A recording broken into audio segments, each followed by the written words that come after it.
한 주간의 정치권 이슈를 짚어보겠습니다. 장성호 건국대 교수, 박창환 장한대 교수 두 분 모셨습니다. 어서 오십시오. 네, 안녕하세요.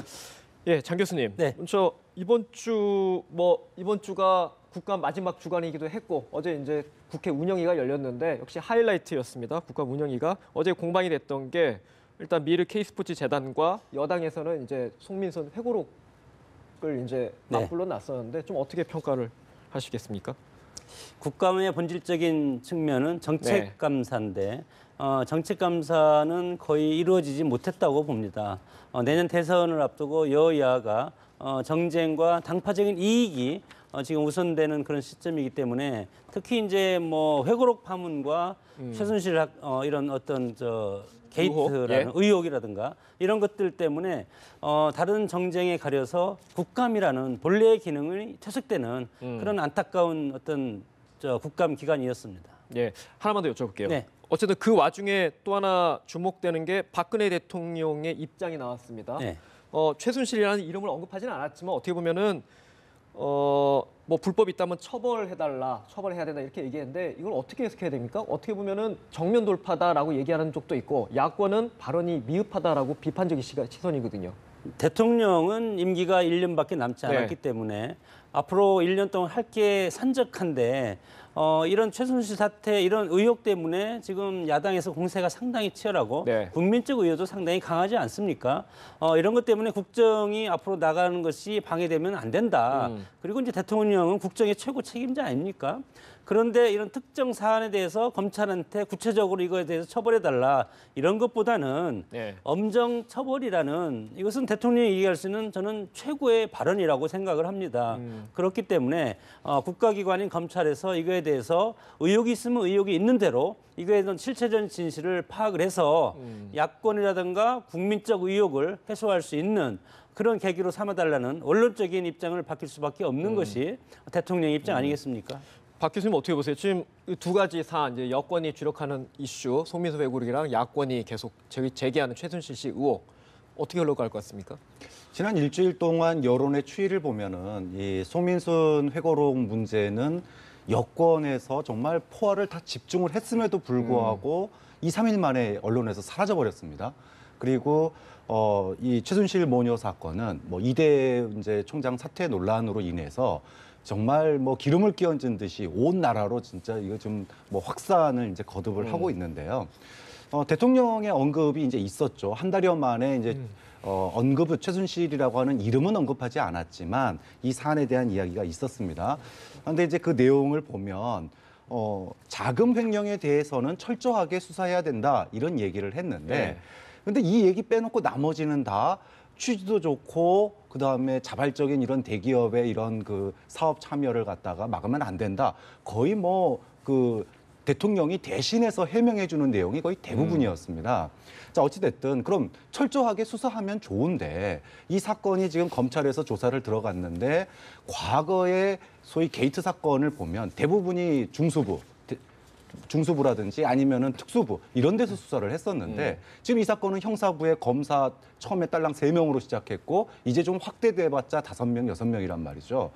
과연 정말 어떻게 보면은 자금 횡령 건만 수사하고 나머지는 수사하지 마라 이런 것과 결국은 검사의 숫자라든지 배당 부서를 보면 결국 이게 수사가 제대로 되겠느냐 이런 이제 의혹이 나오는 거고 그러다 보니까 대통령의 발언이 좀 많이 미흡한 거 아니냐 이런 얘기 나왔죠. 예를 들면 이제 엄정 수사 얘기도 없었고 재발 방지 얘기도 없었고 전혀 문제 없고 만약에 자금 횡령한 부분이 있으면 그건 철저하게 수사하겠다라고 얘기한 얘기니까 눈높이에는 좀 많이 부족했다. 그래서 주말 사이에 여론이 더 악화되고 있는 거 아니냐 이렇게 보는 거죠. 저는 뭐 박근혜 대통령 발언에 대해서 이제 두 분의 평가가 좀 다르신데 어쨌든 좋습니다. 일단은 요거와 더불어서 이제 또 다른 쟁점으로 떠올랐다가 조금은 식은 것 같은데 송민수 회고록 이제 문재인 전 대표의 대북관 논란과 좀 맞물려 있는데 오히려 보면은 문재인 전 대표는 좀 여유 있는 발언을 내놓고 있어요. 의도적으로 느긋한 발언을 내놓은 것 같기도 하고 어떻게 평가하십니까? 뭐 말을 하지 않으시니까 여유 있어 보이지만 저는 이것이 어떻게 보면 짐짓태어난 모습을 보이는 것이 지금의 상황에 딱 들어맞다고 봅니다.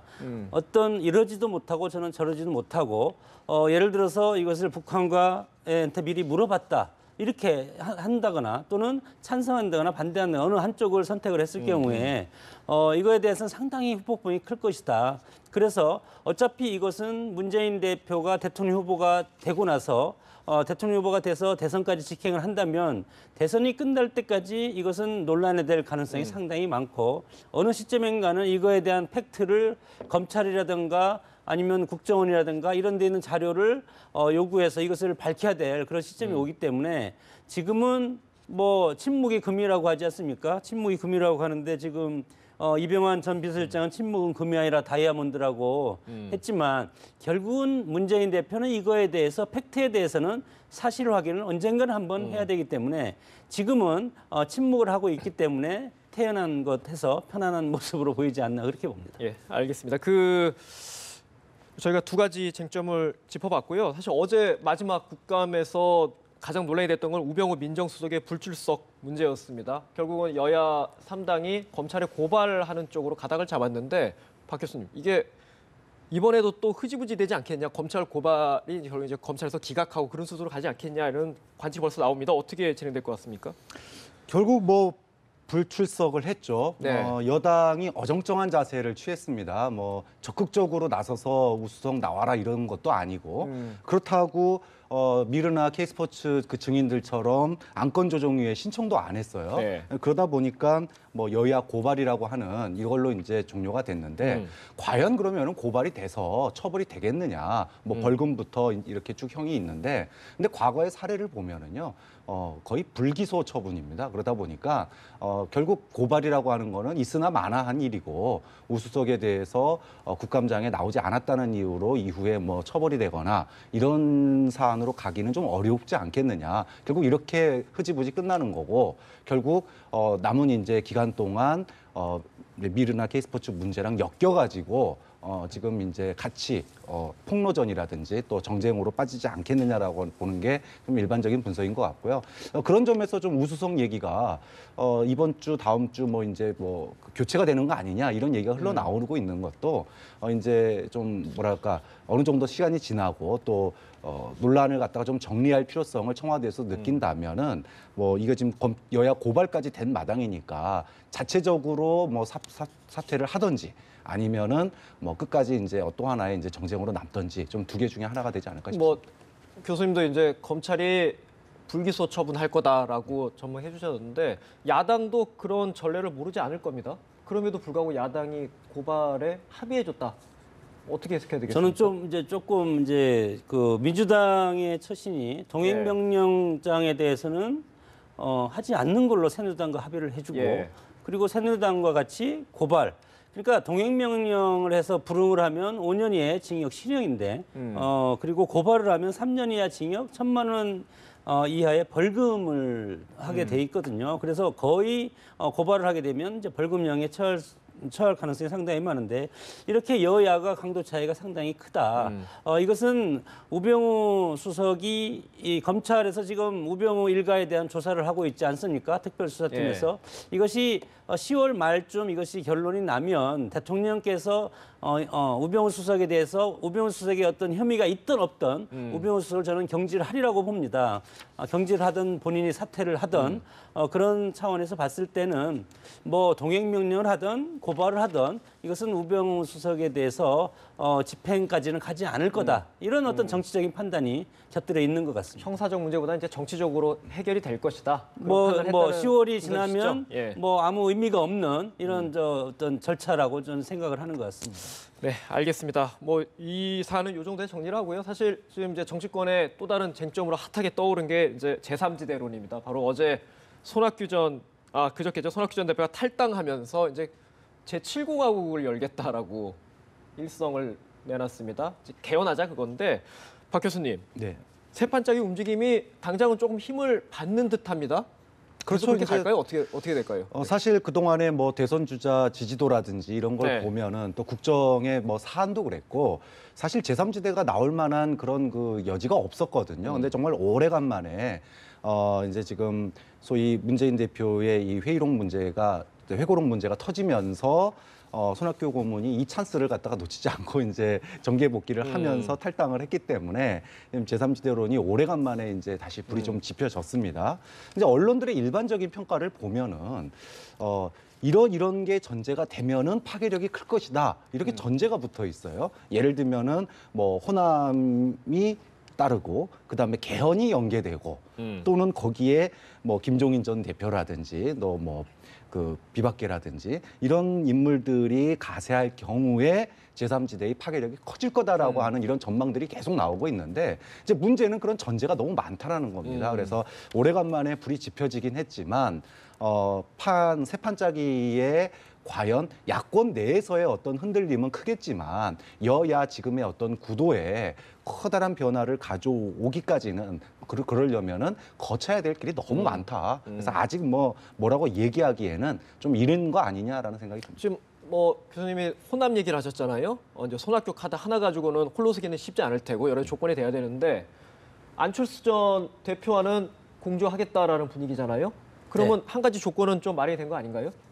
정치 변동이라고 하는데 정계 개편이라고도 얘기할 수가 있고 대선을 앞두고 항상 있어 왔던 현상이 지금 또 나타나는 겁니다. 그러나 역사를 보면 정치 개편이라든가 어떤 정치 변동은 인물과 세력이 주도를 하는데 세력이 강한 자가 정치 변동을 주도를 하게 되는데 여기서 세력이라는 것은 현직 국회의원 수를 얘기하는 건데 그러면 새누리당이 정치 변동을 원하겠습니까? 새누리당은 안정적으로 해서 3번 연속 집권하는 것을 원할 것이고 정권 재창출을 노리겠죠. 예, 그리고 더민주, 이제 민주당 같은 경우는 지금 원내 제2당이지만 상당히 큰 의석수를 가지고 있고 국민의당은 의석수가 작고 호남이라는 지역적, 호남도 더민주, 민주당과 서로 지금 양분하고 있는 지지율에서는요. 지지율에서 양분하고 있는 그런 현상이 아니겠습니까? 그렇죠.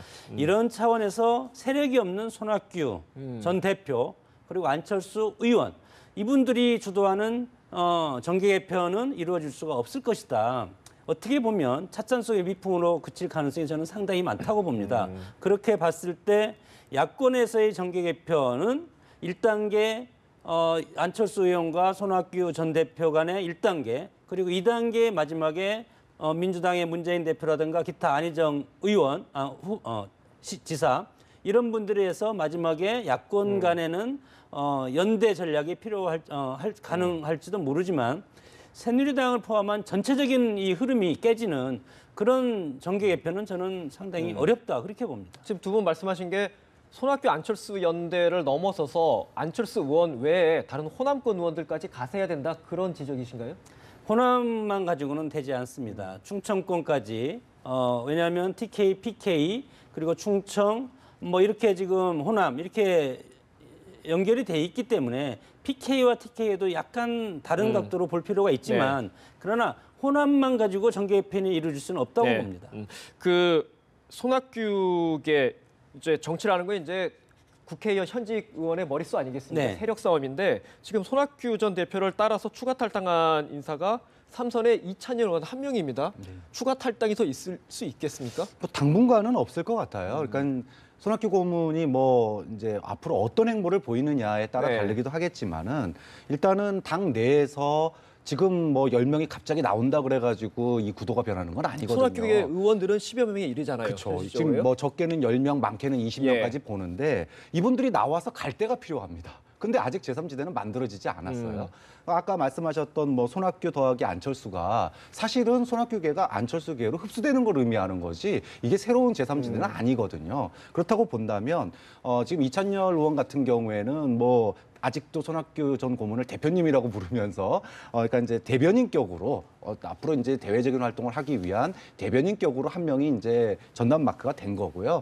나머지 분들은 이제 당 내에서 더 민주당을 흔드는 역할을 하시겠죠. 그래서 제3지대의 어떤 가시적인 안이 나오면은 그때 가서 탈당을 하거나 또 만약에 나오지 않는다라면 주저앉을 가능성도 높습니다. 사실 안철수 의원의 최측근들이 탈당했을 때 남은 사례도 있거든요. 그렇게 본다면 앞으로 제3지대가 구체적으로 어떤 모습을 보이느냐가 더 중요하지 이분들이 추가 탈당 여부는 그게 가능성이 생겨야지 가는 거지 다음 국회의원 선거를 앞두고 있기 때문에 또 그런 것들은 이제 앞으로 이제 지형이 어떻게 되느냐에 따라서 추가 탈당 여부는 달려 있다고 봅니다. 손학규, 안철수의 김종인까지 가세한다면 이제 현재는 더불어민주당 소속이죠. 김종인 전 대표가 가세한다면 좀 상황이 바뀔까요? 뭐 저는 뭐 별로 영향은 없을 거라고 봅니다. 김종인 의원이 지금 민주당에서 탈당을 해서 제3지대로 간다. 그러면 탈당할 수가 없지 않습니까? 꼭 탈당을 전제하지 않더라도. 전제하지 않더라도 그러나 그렇게 지금 우리 대선 국면이 여유롭게 가는 것이 아니고 국감이 끝나면 바로 대선 후보로 간다는 것을 의미하기 때문에 그러면 더민주와 새누리당이 극렬하게 지금 경쟁을 할 텐데 이렇게 봤을 때 정치인들에게 정당이라는 것은 핵우산입니다. 핵우산을 떠나서 살 수는 없는 것이고 그리고 내년 대선이 끝나고 바로 지방선거가 있기 때문에 지방선거 공천권까지 생각을 한다면 당을 이탈할 수 있는 주요 정당에서 당을 이탈할 수 있는 정치인이 과연 몇이나 될까. 이찬열 의원 같은 경우는 손학규 대표와 평생을 같이 하는 정치적 동지이기 때문에 그런 것은 있을 수가 있다고 보지만 나머지 손학규계가 혹시 탈당이라든가 이탈 이것은 뭐 손학규 전 대표께서도 이것을 만류를 할 겁니다. 왜냐하면 본인이 성공할 수 있는 가능성이 그렇게 크지 않기 때문에 지금 더민주에서는 희망이 없고 그렇다고 일로 입당하자니 그것도 그렇고 왜냐하면 당적 이탈이 되는 거 아닙니까? 그래서 일단 어정쩡하게 제3지대에서 머무르고 있는데 이런 것 자체가 민주당과 새누리당의 어떤 이 갈등 구조에서 희석될 가능성이 상당히 크다고 봅니다.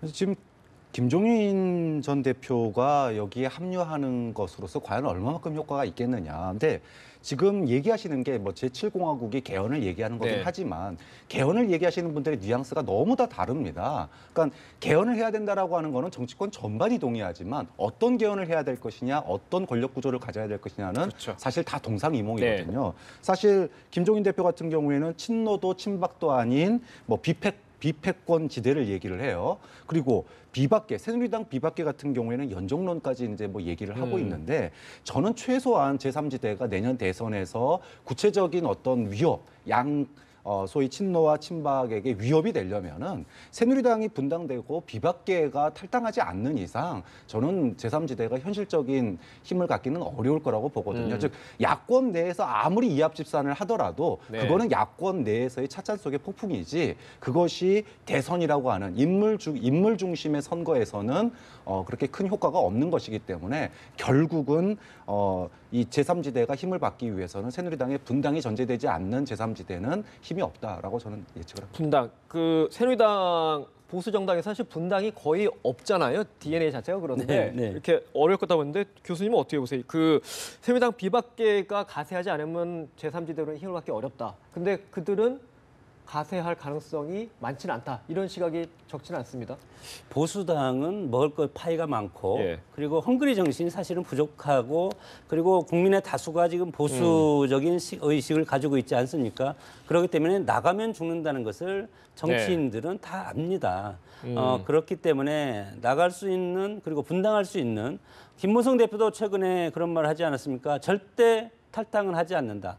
당 내에서 서로 치열하게 싸우고 그리고 공생을 모색하는 것이지 지금 뭐 연정이라든가 이런 것도 가능한 시나리오지만 결국은 이것이 우리 뭐 DJP라든가 YS의 3당 합당이라든가 이런 것들을 보면 다 나눠먹기였습니다. 권력을. 권력을 나눠먹다가 결국은 제왕적 대통령의 힘한테 모든 것이 빨아들이고 나머지는 다 팽당하지 않았습니까? 그래서 김정필 총리도 두 번의 DJP하고 3당 합당을 하면서 팽당한 그런 경험이 있듯이 이번 헌법 개정도 그런 어떤 전철을 밟을 가능성이 상당히 크기 때문에 이러한 헌법 개정은 정말 바람직하지 않다. 정말 대통령이 새로 취임하고 그 대통령이 헌법 개정에 대해서 권력 구조뿐만이 아니고 헌법 헌법의 여러 가지 바꿀 사항이 상당히 많지 않습니까? 영토 조항부터 해서 기본권이라든가 이런 것들 이런 걸 종합적으로 하는 것은 의미가 있지만 그렇지 않고 권력 구조만 해서 이것이 뭐 그 공화국을 바꿀 정도로 그런 파괴력 있는 헌법 개정이라고 할 수 있겠습니까? 그것은 저는 상당히 어불성설이라고 봅니다. 개헌의 현실성은 어떻게 보세요? 현실성은 대통령께서 지금 거부감이 상당히 크고 아직까지는 그렇죠. 아직까지 그렇고 모르겠습니다. 내년에 전격적으로 개헌 카드를 들고 나와서 4월 재보궐선거와 동시에 개헌을 할 수도 있겠지만 개헌 전국으로 간다. 개헌 정으로 갈 가능성도 있습니다. 그것은 대통령의 어떤 정치적인 판단력에 따라서 다르겠지만 지금과 같은 대통령의 리더십을 봤을 때는 저는 개헌은 하지 않을 것이다 이렇게 봅니다. 그렇게 됐을 경우에는 집권당도 친박이 다수를 차지하고 있는데 비박계만 주도해서 개헌 동력을 얻을 수는 없다고 봅니다. 이렇게 봤을 때 상당히 개헌은 어렵고 다만 개헌이 되려면 야당이 대선 공약으로 하든가 여당도 대선 공약으로 해서 차기 대통령이 임기를 단축하고 그리고 2년이나 뭐 다음 총선 때 개헌을 하겠다는 공약을 내세우는 그런 방법은 있을 수 있습니다. 대선이랑 총선이랑 임기를 맞추는 식으로. 네네. 그 문재인 전 대표 같은 경우는 좀 개헌에 좀 부정적이지 않습니까? 네, 맞습니다. 좀 방금 친박계 얘기하셨는데 사실 친박계로서는 뭐 반기문이라고 하는 카드가 있긴 하지만 아직 현실화된 카드는 아닙니다. 그러다 보니까 내심 어떤 그 좀 새판이 짜졌으면 하는 생각은 있어요. 근데 예. 친박계가 나서서 개헌하자 그러면은 자기들의 지금 어떻게 보면 비참한 현실을 그대로 보여주는 것이기 때문에 차마 말을 못 꺼내고 있는 겁니다. 이제 문제는 야권에서 개헌을 어떻게 생각하느냐가 저는 더 중요한 문제라고 생각해요. 근데 지금 야권의 태도는 뭐냐 하면은요. 이대로 간다 그러면은 지금 대통령 지지율을 보거나 또 반기문의 지지율이 요새 좀 조금 좀 뭐랄까 하락하는 경향이 좀 있거든요. 소위 대통령의 지지율 하락과 같이 가는 현상이 있는데 유리한 구도란 말이에요. 그런데 굳이 개헌할 필요가 없는 겁니다. 특히 민주당 그리고 문재인 전 대표 같은 경우에는 뭐 개헌의 필요성은 인정하지만 어떤 권력구조 중심의 개헌은 반대한다 이렇게 얘기하는 게 권력구조 말고 다른 것까지 얘기하려고 그러면 1년 안에 절대 개헌 못 하거든요. 네. 결국은 개헌 반대한다는 얘기 똑같습니다. 그렇기 때문에 국회의 3분의 2를 통과해야 되는데 민주당이 개헌에 찬성할 리가 없다. 현재 상황에선. 만약에 반기문 총장이 더 와가지고 어떤 판세가 요동이 쳐서 정말 어떻게 될지 모르겠다 그럴 경우에는 모르겠지만 현재 상황에서는 민주당이 개헌에 찬성할 가능성이 좀 낮다고 봅니다. 이 지금 개헌 얘기가 나오는 게 뭐 이제 여야의 친박, 친문, 주류 진영은 조금 부정적인 뉘앙스인데 이제 중도 진영, 소위 이제 제3지대에서 하나의 연결고리로 개헌을 계속 얘기하고 있습니다. 어떻게 보면 이제 그 퍼즐의 마지막이 어떻게 보면 반기문 사무총장의 선택이거든요. 반기문 총장의 의중이 아직 안 나와 있습니다. 어떻게 보세요? 반기문 총장도 마찬가지로 지금 국내 어떤 정치 이 구도가 바뀌는 걸 저는 원하지 않을 거라고 봅니다. 뭐 구도가 바뀌면 본인의 위치도 스스로 여기에 따라서 회오리바람처럼 빨려 들어가는 거기 때문에 존재 가치가 사라질 가능성도 상당히 많고 그래서 현상 유지로 가는 것이 반기문 유엔 사무총장 입장에서도 가장 좋은 카드가 될 것이고 이것을 여권 새누리당으로 온다면 새누리당 핵심부와 이것을 이미 교감을 하고 있을 것이고 물론 뭐 대통령과도 교감을 하고 있을지는 모르겠지만 대통령은 이미 뭐 정치에 대해서는 얘기할 수 있는 위치가 아니지 않습니까? 그런 차원에서 반기문 사무총장 입장에서 제가 봤을 때도 이것에 대해서는 현상 유지로 가서 더민주라든가 야권과 1대1로 맞붙는 그런 전략이 저는 가장 확실한 전략이 아닐까 싶습니다. 제3지대로 선택하지는 않을 것이다. 뭐 선택할 외교관들은 특히 어떤 정치적인 정세라든가 이런 판단이 상당히 빠릅니다. 그렇기 때문에 제3지대로 가서 정당도 없고 불확실한 선택 그리고 의원도 없고 이런 데서 대통령이 될 수가 있겠습니까? 그러면 소위 말해서 국민 후보라는 건데 국민 후보로서 우리 정치 현실에서 대통령이 되기는 불가능하다고 봅니다. 사실 그 반기문 총장이 내년 1월에 임기를 귀국한 다음에 제3지대냐 새누리당이 어디로 갈지도 관전 포인트지만 개헌에 대해서 반 총장이 어떤 입장을 갖고 있을지도 좀 미지수입니다. 저는 좀 하나 주목하고 싶은 게요. 네. 저도 사실 얼마 전까지만 하더라도 반 총장이 제3지대에 뛰어들지 않을 가능성이 높다라고 봤었는데요. 최근에 이 소위 지지율 동반 하락 현상 이걸 보면서요. 지금 그 소위 측근들 주변에서 나오는 얘기가 입국 시기를 늦춰야 된다라는 얘기가 나와요. 1월 달에 원래 입국을 하겠다고 그랬고 설 전에 그렇죠. 그랬는데 예. 지금 입국 시기를 늦춰야 되는 거 아니냐라고 하는 것은 과연 친박계 후보로 나오는 게 당선 가능성에 이제 어떤 변화가 생길지가 이제 관건 아니겠습니까? 지금 30% 이하의 지지율을 대통령이 현재 보이고 있고 그런 상태에서 친박이라고 하는 네임밸류로 후보에 나왔을 경우에 그것이 지금보다 더 안 좋은 상태가 된다 그러면은 그렇다면은 반기문 총장으로서도 모험을 걸 여지가 생기는 거죠. 즉 그런 측면에서 지금 현재에서 아직까지로는 그런 모험을 걸 정도는 아니지만 소위 바닥이 아니라 지지율이 지하실까지 떨어진다 그러면 그때는 반기문 총장도 개헌 또는 제3지대라고 하는 또 새로운 도전을 해야 되는 상황이 펼쳐지지 않을까라고 예측이 됩니다. 구체적으로 반 총장의 개헌에서 어떤 입장을 내놓을지는 지지율에 달려 있다고 봅니다. 예, 알겠습니다. 오늘 대담 여기까지 하도록 하겠습니다. 지금까지 장성호 건국대 교수 그리고 박창환 장한대 교수 두 분과 말씀 나눴습니다. 말씀 고맙습니다.